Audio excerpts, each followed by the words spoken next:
Voter జాబితాల ప్రత్యేక సమగ్ర సవరణ ప్రక్రియను సమర్థిస్తూ సుప్రీంకోర్టు వెలువరించిన తీర్పు ఎన్నికల సంఘానికి కొత్త శక్తిని ఇస్తోంది.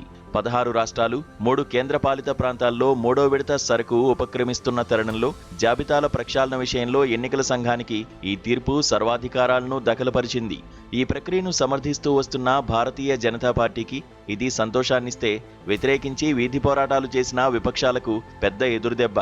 బీహార్లో చేపట్టిన సర్ భేషుగ్గా ఉందని కోర్టు నిర్ధారించిన నేపథ్యంలో ఇక దేశవ్యాప్తంగా ఆ పథకాన్ని అమలు చేయడంలో ఈసీకి ఏ అడ్డంకులు ఉండబోవు.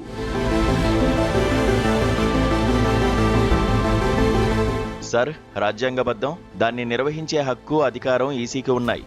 అది ఏ చట్టాలను అతిక్రమించలేదు. రాష్ట్రాల్లో సర్ నిర్వహణ ఆవశ్యకత ఉందన్న ఈసీ వాదన సమర్థనీయం. నిష్పక్షపాతంగా, స్వేచ్ఛగా, న్యాయబద్ధంగా ఎన్నికలు జరగాలన్న రాజ్యాంగ ఆదేశాలను, ఆకాంక్షలను సర్ నెరవేరుస్తుందంటూ chief justice Suryakant, justice Joymalya Bagchi ధర్మాసనం తమ 125 పేజీల తీర్పులో నిర్ధారించింది. ఏటా జరిగే ఓటర్ జాబితా సవరణ కంటే సర్ భిన్నంగా ఉన్నంత మాత్రాన దాన్ని వద్దనలేమని, మొదట్లో ఎక్కువ మంది ఓటర్లను తొలగించినట్టుగా సర్ కనిపిస్తుంది, కానీ తగిన రక్షణ చర్యలతో దీన్ని రాజ్యాంగబద్ధంగా నిర్వహించవచ్చునని కోర్టు వ్యాఖ్యానించింది. ఆధార్, ఓటర్ కార్డు తిరస్కరణ సహా అర్హత పత్రాల నిర్ణయంలో ఈసీ అధికారాలను కోర్టు పూర్తిగా సమర్థించడం విశేషం. ఎన్నికల సంఘానికి ఏవో కొన్ని నామమాత్రపు సలహాలు, సూచనలు మినహాయిస్తే సుప్రీంకోర్టు ఈ తీర్పుతో సర్కు ప్రాథమికంగా చట్టబద్ధత కల్పించింది. ఓటర్ జాబితాలో పేరు లేనంత మాత్రాన పౌరసత్వం కోల్పోయినట్టు కాదని కూడా ఓ భరోసా ఇచ్చింది.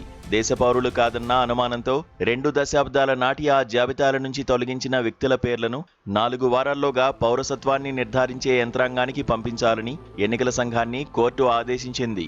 ఓటర్ జాబితాలో తీసివేతలు, చేరికలను నిర్ధారించే పరిధి మాత్రమే ఎన్నికల సంఘానిది, కానీ పౌరసత్వాన్ని మాత్రం అది నిర్ధారించలేదన్నది దీని సారాంశం.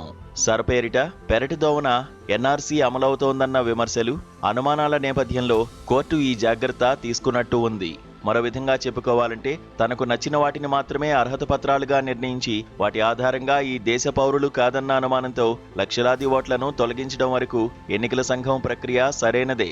కానీ పౌరసత్వ నిర్ధారణ అధికారం మాత్రం దానికి లేదు కనుక ఆ పని వేరే చోట జరిగి, ఒకవేళ సదరు అథారిటీ వీరిలో కొందరు ఓటర్లు ఈ దేశ పౌరులేనని నిర్ధారించిన పక్షంలో ఆ పేర్లు తిరిగి జాబితాలో చేరుతాయన్నమాట.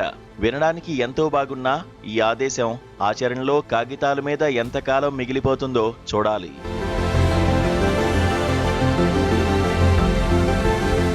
స్వచ్ఛమైన ఓటర్ జాబితాలు ప్రజాస్వామ్యానికి పునాది వంటి మాటలు వినడానికి ఎంతో బాగుంటాయి. కానీ ఆచరణలో ఓటర్ జాబితాల నుంచి లక్షల సంఖ్యలో మాయమైపోయిన పేర్లు ఎవరివో ఎందుకో అందరికీ తెలుసు. బీహార్లో 40 లక్షలు, పశ్చిమ బెంగాల్లో 90 లక్షల ఓట్లు ఒక్క వేటిన తొలగిపోయి ఆ తర్వాత సుప్రీంకోర్టు అడపాదడపా ఇచ్చిన సూచనల మేరకు నామమాత్రంగా సాగిన ట్రిబ్యునల్ తరహా పరిష్కారాలతో వందల సంఖ్యలో మాత్రమే పేర్లు తిరిగి చేరిన విషయం తెలిసిందే. ముఖ్యంగా బీహార్, బెంగాల్లో విపక్ష పార్టీలకు ఓటు బ్యాంకుగా ఉన్న ముస్లిం ఓటర్ల ఏరువేతే లక్ష్యంగా ఇది సాగిందన్నది ప్రధానమైన విమర్శ. కనీసం 2 దశాబ్దాలుగా ఏ జాబితాలైతే అనేక రాష్ట్రాల్లో పాలకులను, కేంద్రంలో 3 సార్లు ఇదే ప్రభుత్వాన్ని ఎన్నుకున్నాయో వాటికి మకిల వదిలించి ప్రక్షాళించే పేరిట లక్షల మంది నిరక్షరాస్యులు, నిరుపేదలను ఓటు హక్కుకు దూరం చేయడం గురించి కోర్టు సహజంగానే మాట్లాడలేదు. సర్ రాజ్యాంగబద్ధత గురించి కోర్టు ఏమి చెప్పబోతున్నదో దానికి వ్యతిరేకంగా పిటిషన్లు వేసిన వారికి కూడా అనుమానం ఉండి ఉండదు.